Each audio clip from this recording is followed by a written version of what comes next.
Et nous commencerons ce premier journal par une triste nouvelle annoncée ce matin, la disparition du célèbre acteur israélien Chaim Topol.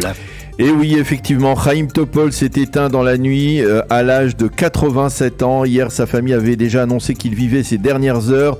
Chaim Topol a été pendant des décennies l'acteur israélien le plus célèbre à l'étranger. Il est né à Tel Aviv et est devenu célèbre grâce à son rôle dans le mythique film Salar Shabati, qui lui a d'ailleurs valu le prix du Globe d'Or pour le meilleur nouvel acteur et qui l'a conduit à être nominé aux Oscars. Également chanteur réputé, il a ensuite amplifié sa notoriété en devenant le célèbre Tévier, le laitier dans Le violon sur le toit. Chaim Topol a reçu le prix d'Israël pour l'ensemble de sa brillante carrière. Ce matin, peu après l'annonce de son décès, le président de l'État Yitzhak Herzog lui a rendu un vibrant hommage. Il l'a qualifié d'un des géants de la culture israélienne. C'était un acteur doué qui a conquis les scènes de théâtre et de cinéma en Israël et à l'étranger, mais qui a surtout su pénétrer dans nos cœurs, a dit le président.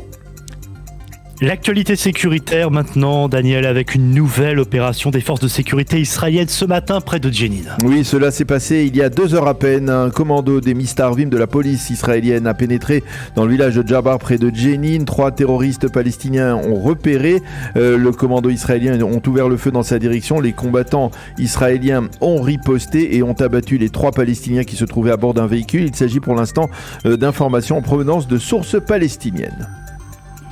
Nouvelle journée de protestation aujourd'hui dans tout le pays avec des manifestations en particulier à Tel Aviv et à proximité de l'aéroport Ben Gurion. Oui, cette journée a été qualifiée par les militants anti-réforme de journée de résistance, ni plus ni moins. On attend des dizaines de milliers de personnes à Tel Aviv sur le boulevard Kaplan, mais quelques milliers également qui risquent de créer des embouteillages monstres aux abords de l'aéroport Ben Gurion.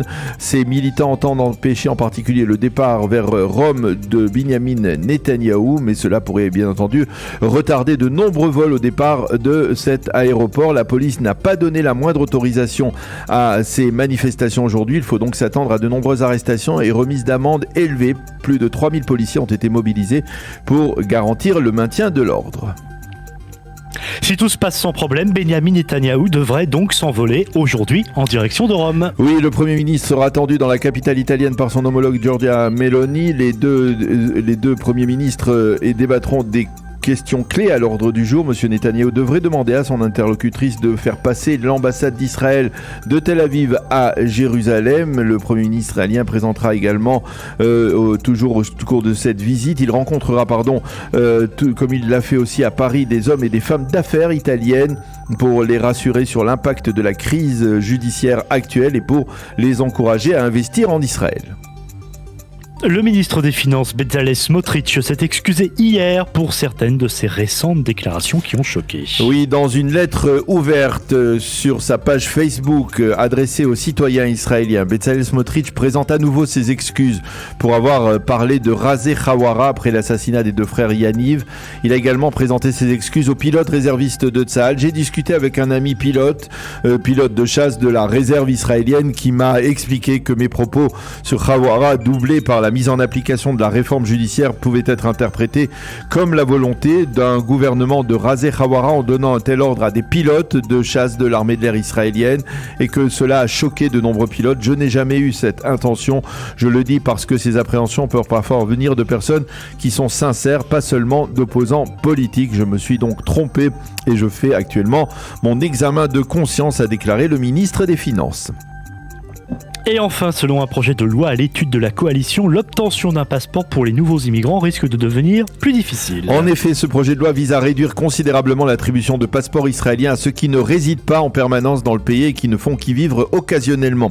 Selon une enquête récente, 60% des quelques 4100 nouveaux immigrants israéliens qui avaient sollicité l'attribution d'un passeport entre juin 2021 et juin 2022, dans le mois suivant leur alia, ont ensuite quitté le pays et n'y résident plus ou quasiment plus. Il faut souligner que ce projet de loi vise à neutraliser un accord qui a été conclu en 2017 avec le parti russophone Israël Beitenu, un accord qui avait été souvent critiqué car il permettait justement à des milliers d'olim, entre guillemets, russes et ukrainiens d'obtenir non seulement la nationalité israélienne automatiquement, mais aussi un passeport sans vraiment vivre dans le pays.